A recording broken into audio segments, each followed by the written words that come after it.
யாராவது வந்து ஒருத்தனால இந்த உலகத்தை மாற்றவே முடியாதுன்னு சொன்னால் அவங்களுக்கு இந்த வீடியோவை போட்டு காமிங்க. ஆஃப்டர் வேர்ல்டு வார் 1க்கு அப்புறமா ஜெர்மனியே ஃபுல்லாக உடஞ்சி போயிருந்தது. எக்கனாமிக் ஸ்டெபிலிட்டி இல்லாமல் நாடே கொலாப்ஸ் ஆகி இருந்தது. மில்லியன்ஸ் ஆஃப் பீப்புள் வந்து ஜாப்லெஸ்ஸாக இருந்தாங்க. அதனால இன்ஃப்ளேஷன் வந்து பணத்துக்கு கூட மதிப்பு இல்லாமல் போயிடுச்சு. எந்த பொலிட்டிக்கல் பார்ட்டினாலுமே இதுக்கு ஒரு நிரந்தர தீர்வோ இல்லை டெம்பரரி சொல்யூஷனோ அவங்களால கொண்டு வரவே முடியலை. அதனால ஸ்டேபிள் கவர்மெண்ட்டுமே இல்லாமல் இருந்தது. அப்போ தான் ஒருத்தர் வராரு, ஹீரோவாக என்ட்ரி கொடுக்குறாரு, வேர்ல்டு ஹிஸ்ட்ரிக்கே வில்லானா மாறுறாரு. நாசி பார்ட்டியோட லீடர் அடால்ஃப் ஹிட்லர் வராரு. அவர் என்ன பண்ணுறாருன்னா அவரோட ஸ்பீச்னால மக்களை மயக்கிறாரு, மக்கள்கிட்ட வந்து ஒரு புது நம்பிக்கையை கொண்டு வராரு. இந்த சுச்சுவேஷனை கரெக்டாக யூஸ் பண்ணிக்கிறாரு. உங்ககிட்ட ஜாப் இல்லையா, நான் உங்களுக்கு ஜாப் வாங்கி தரேன். எக்கனாமிக் ஸ்டெபிலிட்டி இல்லையா, நான் ஸ்டெபிலிட்டியை கொண்டு வரேன். நான் உங்களுக்கு வந்து இந்த ஜெர்மனியை உலகமே திரும்பி பார்க்குற அளவுக்கு நான் மாற்றி காமிக்கிறேன்னு சொல்லிட்டு ப்ராமிசஸ் வந்து பண்ணுறாரு. நிறைய ட்ரீட்டி போடுறாரு. இதெல்லாம் பார்த்த ஜெர்மனி கவர்மெண்ட் வந்து என்ன பண்ணுறதுன்னு தெரியாமல் ஒரு முடிவை எடுக்கிறாங்க. அதுதான் இந்த ஹிஸ்ட்ரியை மாற்றுது.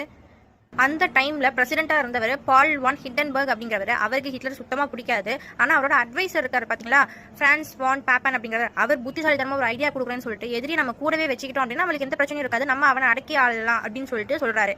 இதை வந்து நம்பி பால் வான் ஹிண்டன்பர்க் என்ன பண்ணுறாருன்னா அவருக்கு சான்சலர் போஸ்டிங்கை எடுத்து தூக்கி கொடுக்குறாரு. அவங்க என்ன நினச்சாங்க அப்படின்னா அவன் வந்து நம்ம கூட இருந்தான் அப்படின்னா மினிஸ்டர்ஸை வந்து நம்மளோட மினிஸ்டர்ஸை அவர் கூடயே வச்சுக்கலாம், ஸோ நம்மளோட டிசிஷனை தான் அவர் வந்து ஃபாலோ பண்ணுவார் அப்படின்னு நினச்சிருக்கிறாரு.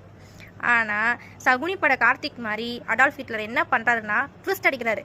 இவர் சான்சலரான கொஞ்சம் வாரத்திலேயே வந்து ரெய்க்ஸ்டாக், அதாவது ஜெர்மனியோட பார்லிமெண்ட் வந்து தீ பிடிச்சி எரியுது. இதை யூஸ் பண்ணி ஆப்போனன்ட்ஸ் மேலே பழிய போட்டு ஆப்போனன்ட் லீடர் எல்லாத்தையுமே அழிக்கிறாரு. ஸோ ஆப்போனன்ட் பார்ட்டி கிடையாது.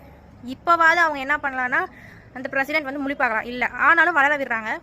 இவரோட பொலிட்டிக்கல் இன்டெலிஜென்ட்லாம் யூஸ் பண்ணி அங்கே இருக்கிற தௌசண்ட்ஸ் ஆஃப் மெம்பர்ஸ் வந்து அரெஸ்ட் பண்ணுறாரு. யாரெல்லாம் வந்து எதிர்த்து பேசுகிறாங்களோ அவங்க எல்லாத்தையுமே அரெஸ்ட் பண்ணுறாரு. அதெல்லாம் ஃப்ரீ ஸ்பீச் அப்படிங்கிறது அங்கே கிடையாது. அதே மாதிரி நியூஸ் பேப்பருக்கு வந்து சென்சார் வைக்கிறாரு. கவர்மெண்ட்டுக்கு எகென்ஸ்டாக யாராவது நியூஸ் பப்ளிஷ் பண்ணாங்கன்னா அவங்களையும் அரெஸ்ட் பண்ணுவாங்க, அதை பேன் பண்ணுவாங்க. இதோட உச்சகட்டம் என்ன அப்படின்னா ஜெர்மனியில் ஆப்போனன்ட் பார்ட்டியே இனிமேல் இருக்கக்கூடாது அப்படின்னு சொல்லிட்டு பேன் பண்ணுறாரு. இங்கே தான் டெமோக்ரஸியாக இருந்த ஒரு கண்ட்ரி வந்து டிக்டேட்டர்ஷிப்பாக மாறுது. அது மட்டும் இல்லாமல் வேர்ல்டு வார் 2க்கு மெயின் ரீசனே இந்த ஆள் தான்.